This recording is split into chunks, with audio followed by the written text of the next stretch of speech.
The nature of the psyche, its human expression. This is a Seth book by Jane Roberts. And this is chapter 1, entitled The Environment of the Psyche. And it's session 752, July 28, 1975. 9:25 p.m., Monday. And in brackets it says here, at supper time this evening I told Jane that tonight she was going to start dictating a new book for Seth, The Energy Personality Essence, for whom she speaks while she's in trance, and that she was going to do the notes also. I'd record the sessions, adding times, dates, and the barest sort of other material, so that Jane could build up her own notes around those ingredients. My idea here was that as soon as I had a session typed for my original shorthand, Jane could add whatever she wanted about her trance states, feelings, or ideas, while the session circumstances were still fresh in her mind. I told her that I didn't care if the book was short, medium, or long, or whether it took 6 months to produce, or a year, or 5 years. If she held 1 or 2 sessions a week, or 1 a month, it would still give her a book in the works, and she would have that comforting knowledge. I said that if she preferred no notes, that was all right with me too. Seth finished dictating his last book, The Unknown Reality, a Seth book, 3 months ago, in the 744th session for April 23rd.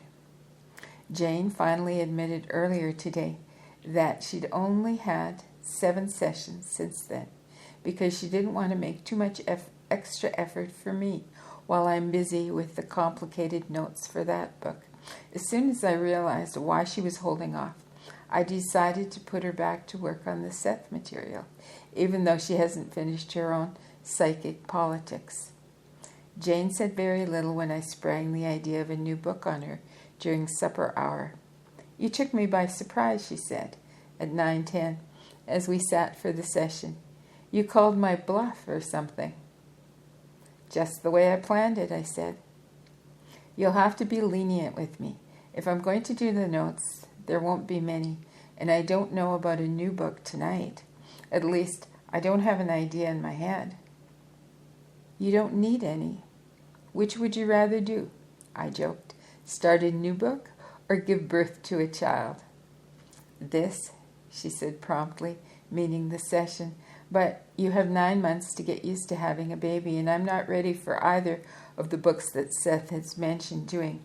The Christ book or the one he talked about last month on cultural reality. So, what could a new one possibly be about? I laughed as I watched her procrastinate. We talked for a few minutes, and then Jane said, somewhat wonderingly, I think I've got the title. It's The Nature of the Psyche, its human expression. I'm not sure, but I think that's it. So it seemed that we were about to get underway with another excellent production from Seth, with Jane's considerable, indeed vital, help. I understood that she might be a little concerned about this starting a new book on such short notice, but on the other hand, I had no doubt at all that Seth and Jane could do it. And I wanted her to be creatively involved with a continuing project. I thought it would underlie her daily life like a foundation. As soon as I get it, we'll start, said Jane. And we sat waiting, sipping red wine. It was 9:23. She lit a cigarette. We fell silent. Now, I'm getting it, she said. It's just taking me a few minutes to put it all together. And then, beginning at 9:25, with many pauses, now. Good evening, Seth.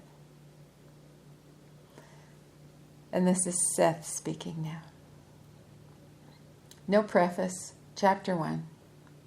You come into the condition you call life and pass out of it. In between, you encounter a lifetime. Suspended or so it seems, between birth and death. You wonder at the nature of your own being. You search your experience and study official histories of the past, hoping to find there clues as to the nature of your own reality. Your life seems synonymous with your consciousness. Therefore, it appears that your knowledge of yourself grows gradually as your self-consciousness develops from birth. It appears, furthermore, that your consciousness will meet a death beyond which your self-consciousness will not survive.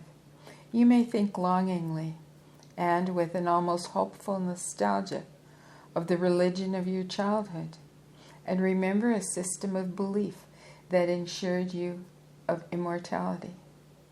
Yet most of you, my readers, yearn for some private and intimate assurances and seek for some inner certainty that your own individuality is not curtly dismissed at death. Each person knows intuitively that his or her own experiences somehow matter, and that there is a meeting, however obscured, that connects the individual with a greater creative pattern. Each person senses now and then a private purpose, and yet many are filled with frustration because that inner goal is not consciously known or clearly apprehended. When you were a child, you knew you were growing towards an adulthood. You were sustained by the belief in projected abilities, that is, you took it for granted that you were in the process of learning and growing. No matter what happened to you, you lived in a kind of rarefied psychic air in which your being was charged and glowing. You knew that you were in a state of becoming.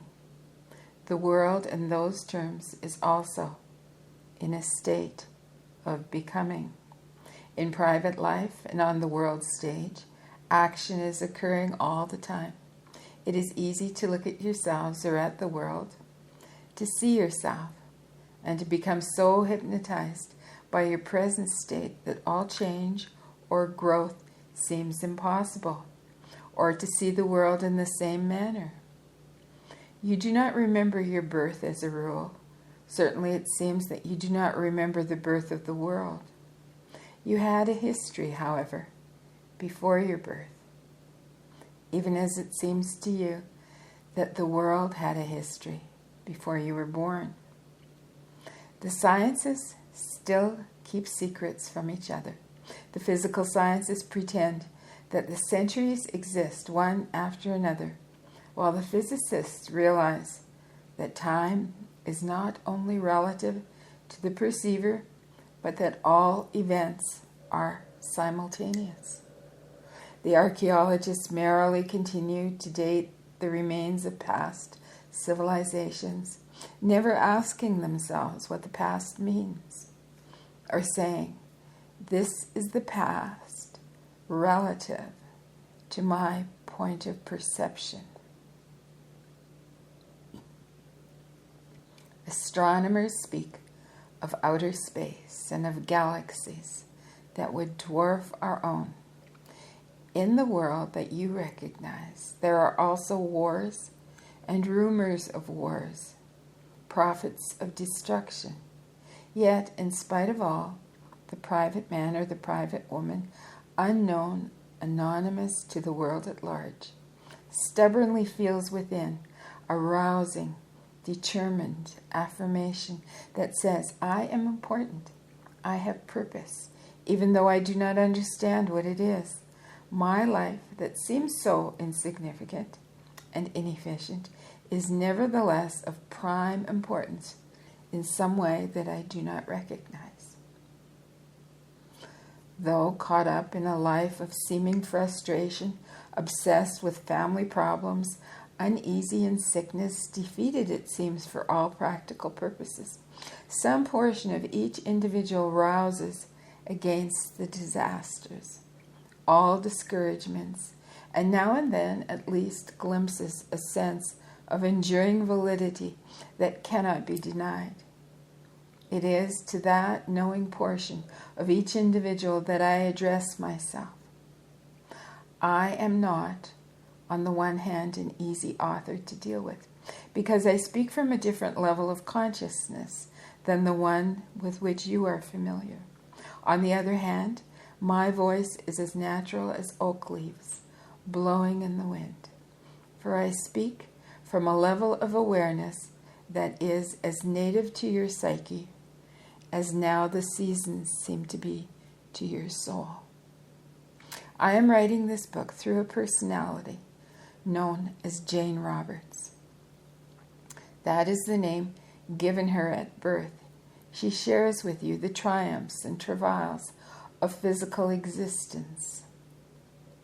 Like you, she is presented with a life that seems to begin at her birth, and that is suspended from that point of emergence until the moment of death's departure. She is asked the same questions that you ask in quiet moments.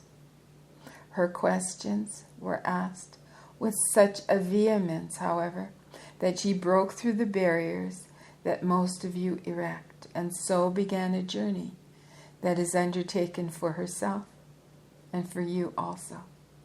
For each of your experiences, however minute or seemingly insignificant, becomes part of the knowledge of your species. Where did you come from? And where are you going? What are you? What is the nature of the psyche? I can only write a portion of this book. You must complete it. For the psyche is meaningless except as it relates to the individual psyche. I speak to you from levels of yourself that you have forgotten, and yet not forgotten. I speak to you through the printed page, and yet my words will re-arouse within you the voices that spoke to you in your childhood and before your birth. This will not be a dry treatise studiously informing you about some hypothetical structure called the psyche, but instead evoke from the depths of your being experiences that you have forgotten and bring them together from the vast reaches of time and space, the miraculous identity that is yourself. And here he says, take your break. And then in brackets, there's some notes that say, I'm going to read the notes because I always find these quite interesting. Now I've even forgotten the title, Jane said, as soon as she came out of an excellent trance or dissociated state. Congratulations, hon, I said. Jane laughed. You tell me to do something and I do it. Now I've got to go to the John, though. And besides that, I feel like I could go to bed and sleep for hours. Okay, go ahead, I said, bantering. Cop out if you want to. I reminded her of the full title of Psyche, and I made a few suggestions as to how she could proceed with her own written comments for the book, stressing that she could handle them in any way that she liked. I just didn't have time for more than the barest of session notes. However, I confessed to Jane, I couldn't say that I really expected her to produce both the book itself through Seth and then do all the work involved in writing the notes too. Yet, as it turned out, to some extent, she did help me with the annotate this work. Finally, I'm just waiting, Jane said. I feel more stuff coming now. And now we get back to Seth speaking. The earth has a structure. In those terms, so does the psyche. You live in one particular area on the face of your planet, and you can only see so much of it at any given time. Yet you take it for granted that the ocean exists even when you cannot feel its spray or see the tides. And even if you live in the desert, You take it on faith that there are indeed great cultivated fields and torrents of rain. It is true that some of your faith is based on knowledge. Others have traveled where you have not, and television provides you with images. Despite this, however, your senses present you with only a picture of your immediate environment. Unless they are cultivated in a certain particular manner, they are relatively unusual. You take it for granted that the earth has a history. In those terms, your own psyche has a history also. You have taught yourself to look outward into physical reality, but the inward validity of your being cannot be found there, only its effects. You can turn on television, you can see a drama, but the inward mobility and experience of your psyche is mysteriously enfolded within all those exterior gestures that allow you to turn on the television switch to begin with, and to make sense of the images presented. So the motion of your own psyche usually escapes you. Where is the television drama before it appears on your channel? And where does it go afterwards? How can it exist one moment and be finished the next, and yet be replayed when the conditions are correct? If you understood the mechanics, you would know that the program obviously does not go anywhere. It simply is, while the proper conditions activate it for your attention. In the same way, you are alive whether or not you are playing on an earth program. You are, whether you are in time or out of it. Hopefully, in this book, we will put you in touch with your own being as it exists outside the context in which you are used to viewing it. As you dwell in one particular city or town or village, you presently live in one small area of the psyche's inner planet. You identify that area as your home, as your I. Mankind has learned to explore the physical environment, but has barely begun the greater inner journeys that will be embarked upon as the inner lands of the psyche are joyously and bravely explored. In those terms, there is a land of the psyche. However, this virgin territory is the heritage of each individual, and no domain is quite like any other. Yet, there is indeed an inner commerce that occurs, and as the exterior continents rise from the inner structure of the earth, so the lands of the psyche emerge from an even greater invisible source. That is the end of dictation for the evening. And in brackets it says, okay. Seth delivered a message to a scientist who had written this, finally ending the session at 11:43 p.m. The next session, session 753, August 4th, 1975, 9:21 p.m., Monday. And this is Seth speaking again. As the earth is composed of many environments, so is the psyche. As there are different continents, islands, mountains, seas, and peninsulas, so the psyche takes various shapes. If you live in one country, you also consider natives in another area of the world as foreigners, while of course they see you in the same light. In those terms, the psyche contains many other levels of reality. From your own point of view, these might appear alien, and yet they are as much a part of your psyche as your own motherland is a portion of the earth. Different countries follow different kinds of constitutions, and even within any geographical area, there may be various local laws followed by the populace. For example, if you're driving a car, you may discover to your chagrin that the local speed limit in one small town is miles slower than in another.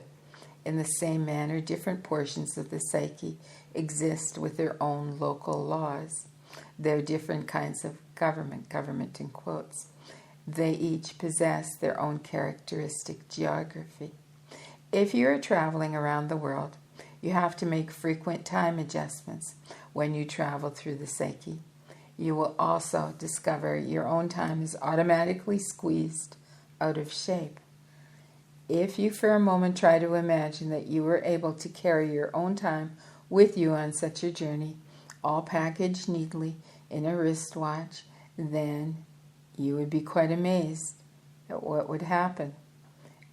As you approach the boundaries of a certain psychic land, the wristwatch would run backwards. If you entered another kingdom of the psyche, your watch would go faster or slower. Now, if time suddenly ran backwards, you would notice it. If it ran faster or slower, you would also notice the differences. If time ran backward very slowly, and according to the conditions, you might not be aware at all of the difference, because it would take so much time to get from the present moment to the one before it, that you might be struck instead simply with the feeling that something was familiar, as if it had happened before. In other lands of the psyche, however, even stranger events might occur. The watch itself might change shape, or turn heavy as a rock, or light as a gas, so you could not read the time at all, or the hands might never move.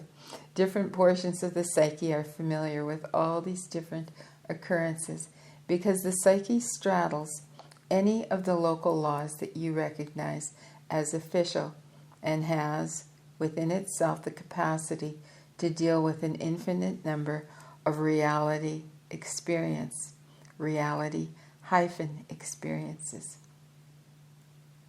Now,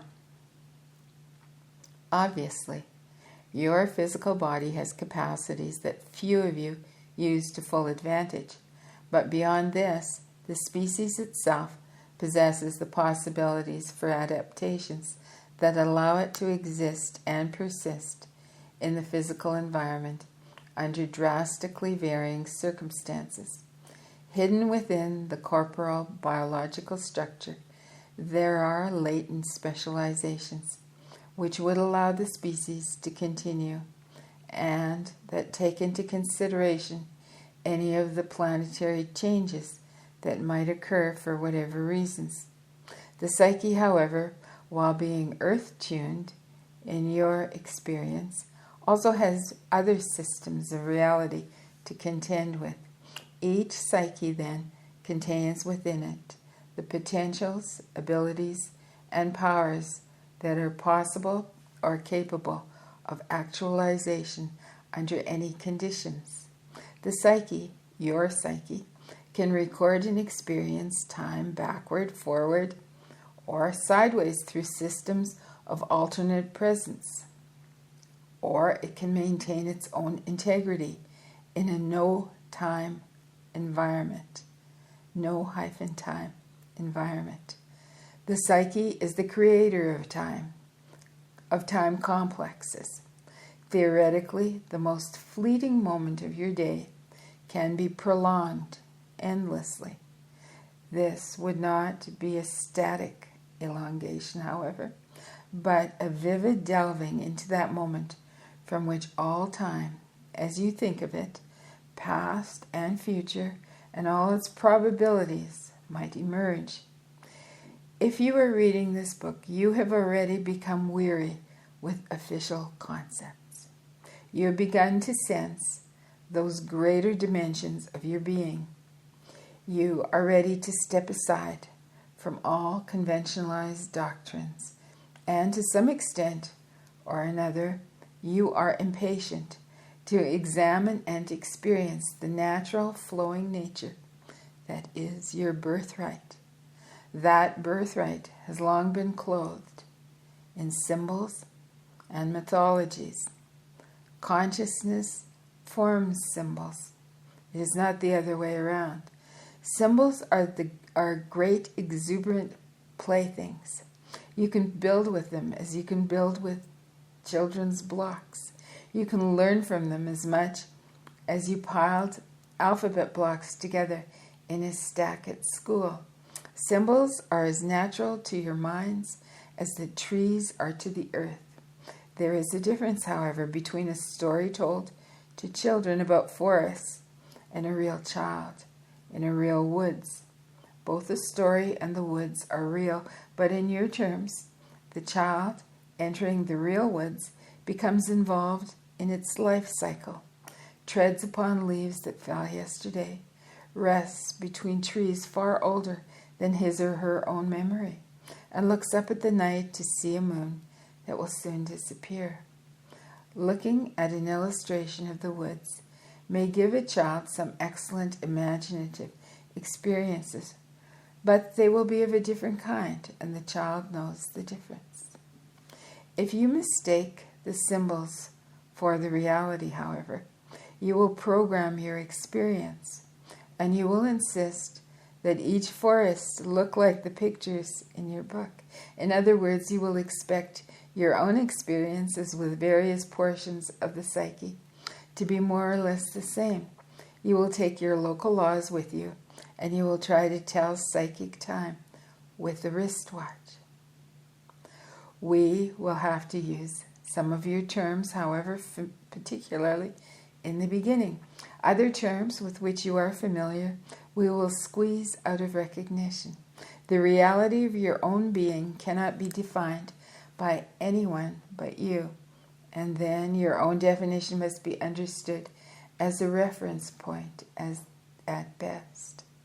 The psychologist, the priest, the physicist, the philosopher, or the guru can explain your own psyche to you only insofar as those specialists can forget that they are specialists and deal directly with the private psyche from which all specializations come.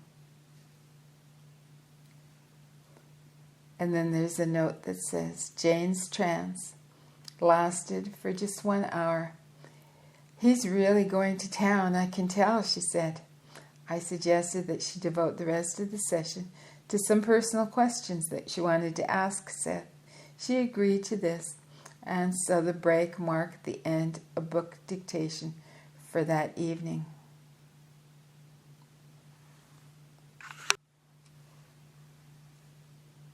Session 755, September 8th, 1975, 8:59 p.m., Monday. And then here's a note under this, in brackets. Because of the press of other matters following the 753rd session, my work doing the notes for Seth's Unknown Reality, Jane's involvement in writing a new introduction for one of her own books that's coming out in a new paperback edition, and a stream of unexpected visitors, we didn't hold any sessions for several weeks. And then it says in brackets, the paperback in question is The Coming of Seth, originally published in hardcover as How to Develop Your ESP Power, close bracket.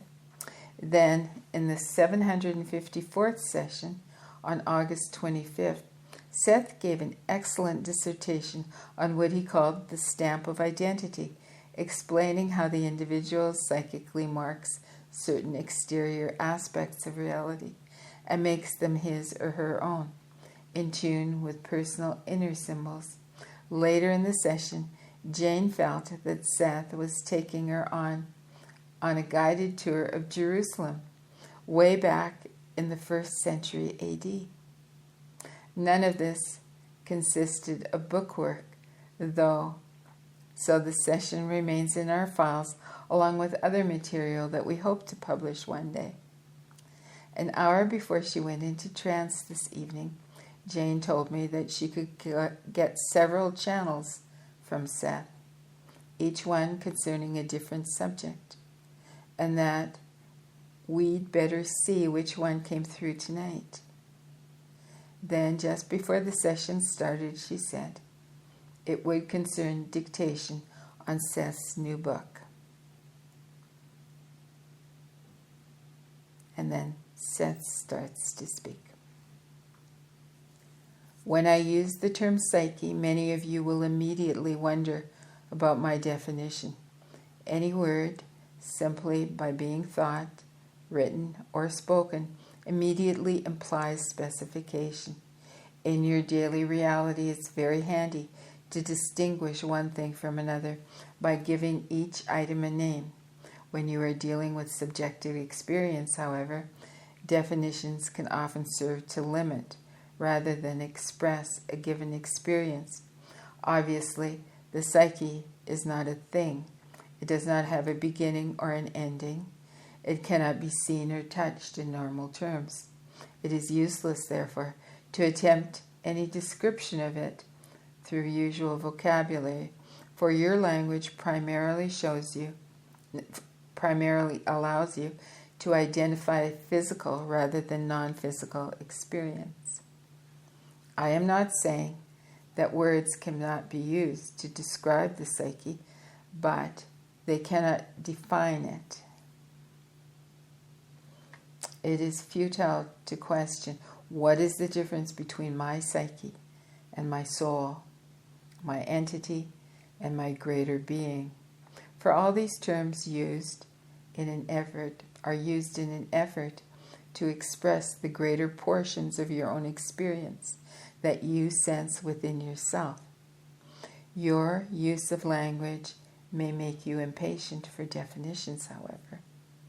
Hopefully, this book will allow you some intimate awareness, some definite experience that will acquaint you with the nature of your own psyche, and then you will see that its reality escapes all definitions, defies all categorizing, and shoves aside with exuberant creativity all attempts to wrap it in a neat package. When you begin a physical journey, you feel yourself distinct from the land through which you travel. No matter how far you journey, on a motorcycle, in a car or plane, or on foot, or by bicycle or camel or truck or vessel, you still are the wanderer, and the land or ocean or desert is the environment through which you roam. When you begin your travels into your own psyche, however, everything changes. You are still the wanderer, the journeyman or journeywoman, but you are also the vehicle and the environment. You form the roads, your method of travel, the hills or mountains or oceans, as well as the hills, farms, and villages of the self or of the psyche as you go along. When in colonial times men and women traveled westward across the continent of North America, many of them took it on faith that the land did indeed continue beyond, for example, towering mountains. When you travel as pioneers through your own reality, you create each blade of grass, each inch of land, each sunset and sunrise, each oasis, friendly cabin or enemy encounter as you go along. Now, if you're looking for a simple definition to explain the psyche, I will be of no help. If you want to experience the splendid creativity of your own being, however, then I will use methods that will arouse your greatest adventuresome, your boldest faith in yourself, and I will paint pictures of your psyche that will lead you to experience even its broadest reaches, if you so desire. The psyche, then, is not a known land. It is not simply an alien land to which or through you can travel. It is not a completed or nearly complete subjective universe already there for you to explore. It is instead an ever-forming state of being in which your present sense of existence resides. You create it, and it creates you. It creates, in physical terms, that you recognize. On the other hand, you create physical time for your psyche, for without you there would be no experience of the seasons, their coming and their passing. There would be no experience of what Rupert, and it says in brackets, Seth's entity name for Jane. There would be no experience of what Rupert calls the dear privacy of the moment. So, if one portion of your being wants to rise above the solitary march of the moments, other parts of your psyche rush delighted into that particular time focus that is your own. As you now desire to understand the timeless, infinite dimensions of your own greater existence, so even now, multitudinous elements of that non-earthly identity just as eagerly explore the dimensions of earth being and creaturehood. Oh my goodness. I'm going to read that last sentence again. That's really profound.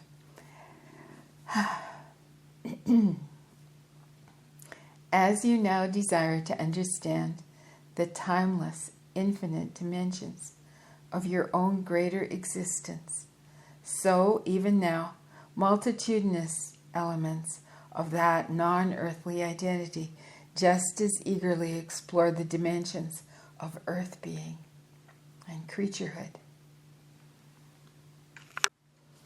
Earlier, I mentioned some odd effects that might occur if you tried to take your watch or some other timepiece into the levels of reality.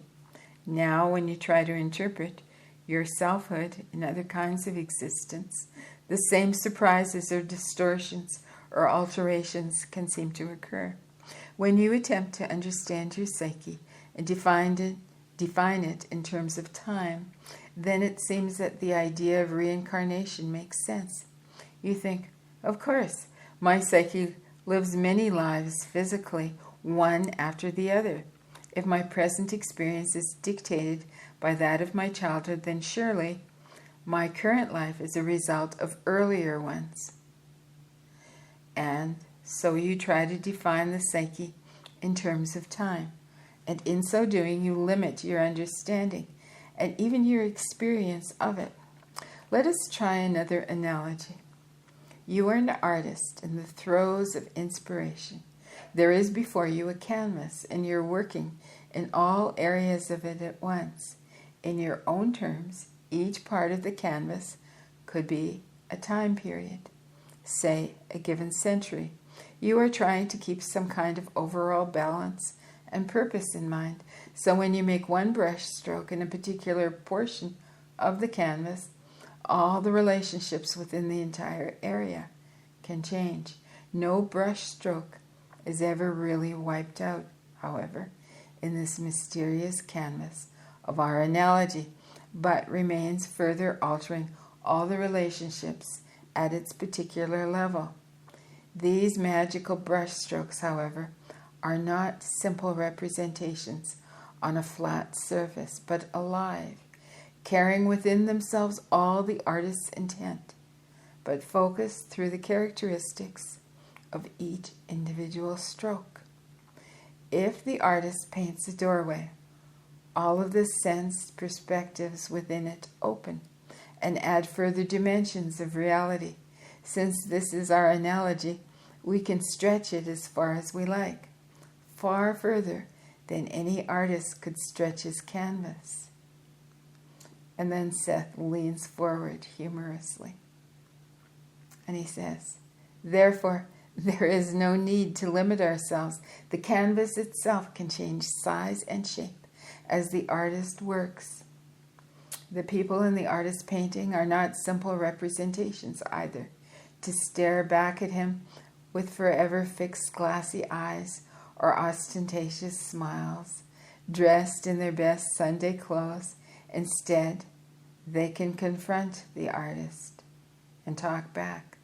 They can turn sideways in the painting and look at their companions, observe their environment, and even look out of the dimensions of the painting itself and question the artist.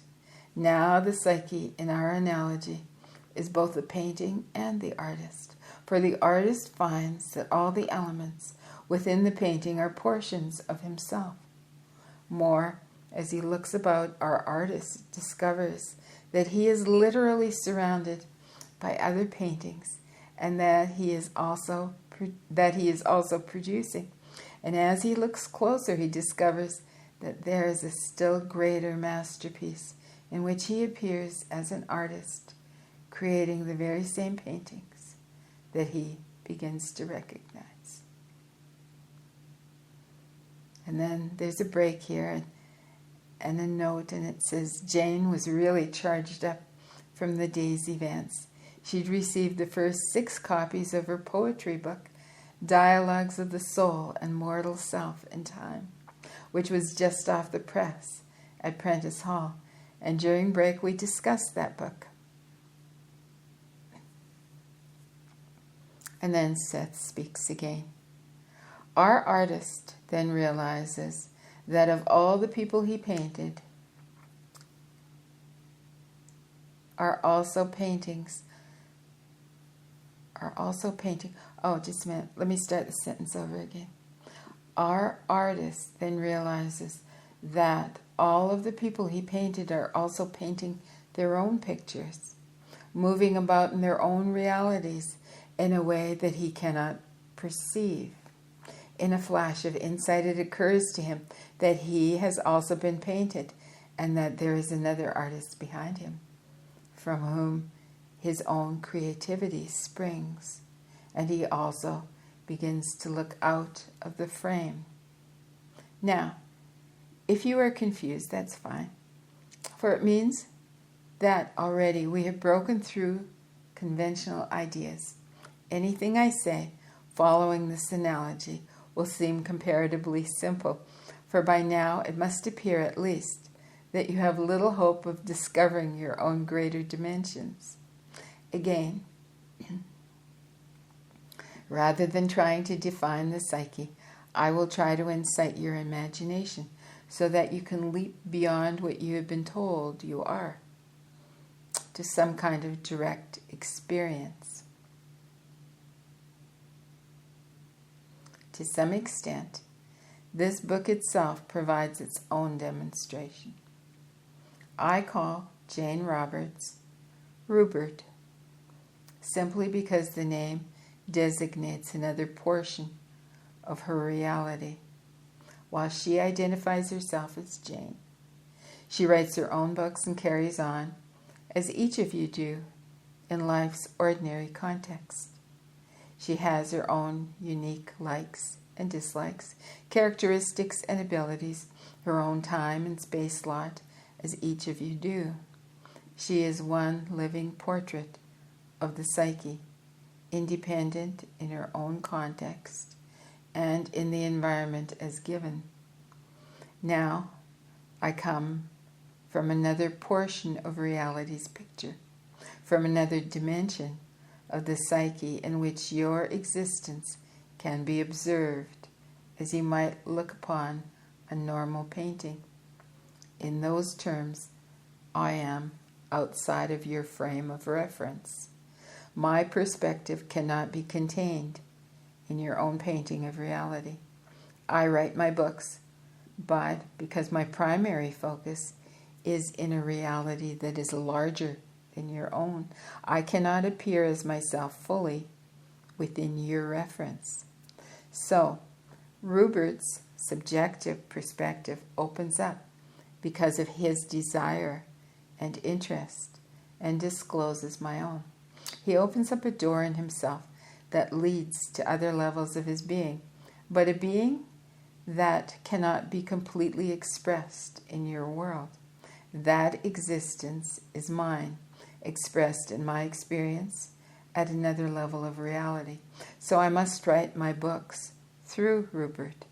Doors in the psyche are different from simple openings that lead from one room to another. So my books only show a glimpse of my own existence. You all have psychological doors, however, that lead into dimensionally greater areas of the psyche. So to some extent or another, I speak for all those other aspects of yourself that do not appear in your daily context. Beyond what I recognize as my own existence, there are others. To some extent, I share their experience. To a far greater extent, for example, than Rupert shares in mine. You would better give him some beer and cigarettes, and we will continue. On some relatively few occasions, for example, Rupert has been able to contact what he calls Seth too. That level of reality, however, is even further divorced from my own. It represents an even greater extension of the psyche in your terms.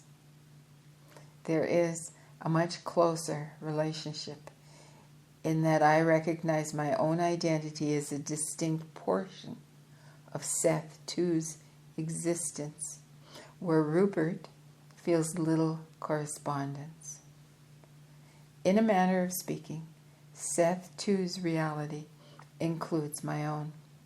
Yet, I am aware of my contribution to his experience. In the same way, each of you, my readers, has a connection with the same level of psychic reality. In greater terms, all of this is happening at once. Rupert is contributing and forming a certain portion of my experience, even as I am contributing to his. Your identities are not something your identities are not something already completed. Your most minute action, thought, and dream adds to the reality of your psyche, no matter how grand or austere the psyche may appear to you when you think of it as a hypothetical term.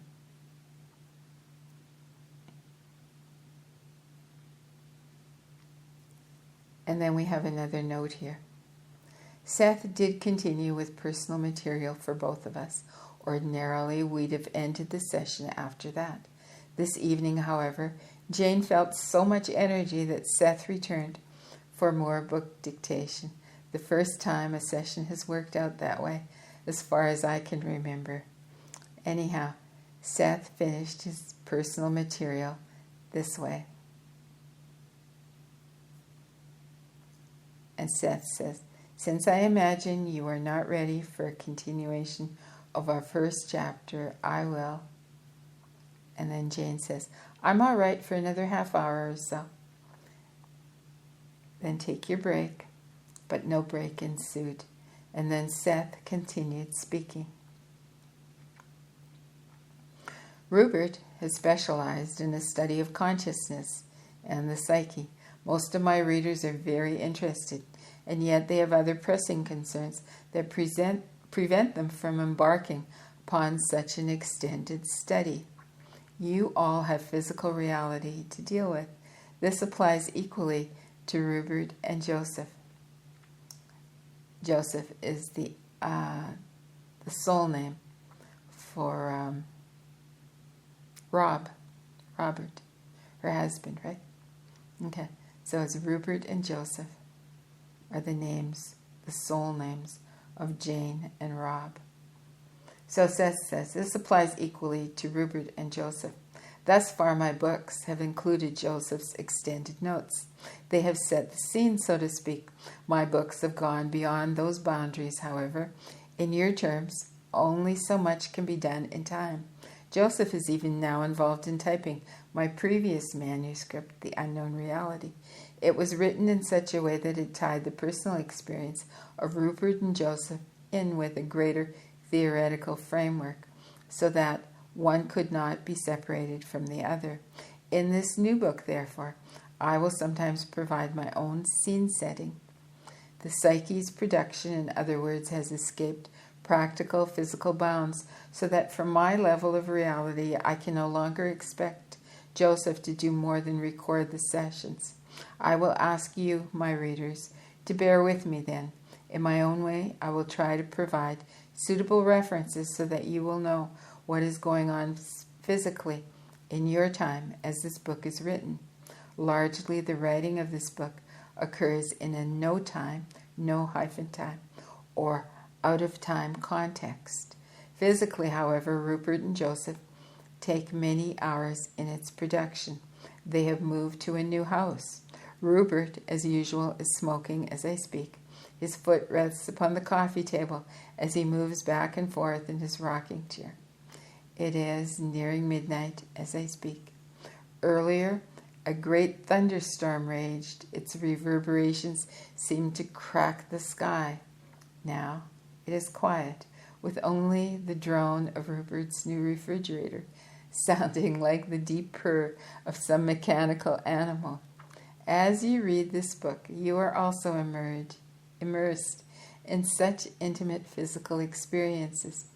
Do not consider them as separated from your greater reality of your being, but as part of it. You do not exist outside of your psyche's being, but within it. Some of you have just put children to bed as you read these lines. Some of you may be sitting at a table. Some of you may have just gone to the bathroom. These mundane activities may seem quite divorced from what I am telling you, yet in each simple gesture and in the most necessary of physical actions, there is the great magical knowing elegance in which you reside. And in the most ordinary of your motions, there are clues and hints as to the nature of the psyche and its human expression. And then he laughs loudly and he says, "End of chapter 1 and end of session." And they say, "Thank you, Seth. Good night."